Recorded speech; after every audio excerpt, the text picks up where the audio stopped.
Hi, my name's Joe, and I did chapter 5 on season 2 in the Dark podcast. In this chapter, they started off by finding all the information they can on Odell Harlem, and they find loads of charges since he was 12 years old, with a lot of assault charges and drug possession. But the main ones were the 4 arrests made before the videos of him saying he heard Curtis Flowers admit that he murdered those 4 people in the furniture store. The 4 arrests were for drug possession, gun possession while being a felon, drug possession and armed robbery, and carrying lots of A-class drugs, and he was put to jail with $500,000 bail. This was all before he went in the room and had information to help the case against Curtis Flowers. This chapter is mainly about showing why Odell Cookie Harlem was not credible in the case at all and shouldn't have been used to testify against him. Odell Cookie Harlem had a life of crimes, and the DA, Doug Evans, managed to drop most of these charges, and he was always able to be let out, and he never stopped the crimes. So the DA offers to drop all the charges but one, which he pleaded guilty for and got 8 years if he would continue to testify in the Curtis Flowers case. He appeared in the 4th, 5th, and 6th cases or trials against Curtis Flowers. The problem is he had many problems in jail, which he thought he was the ringleader and a troublemaker in prison, and everyone was scared of him in jail. All the prisoners accounted for were saying that were in prison with him were saying at the time he was always a snitch and lying and conniving. He could convince people. He could convince people so many lies, and he did this for years.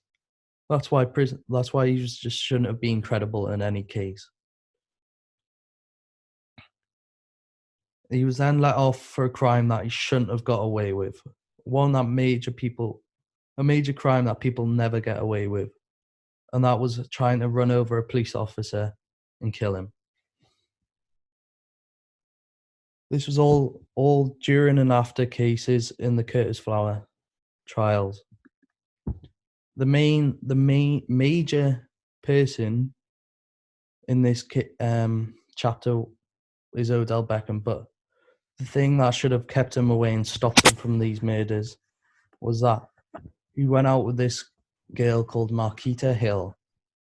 Marquita and this woman had a son together, and there was a lot of domestic abuse against this woman from Odell.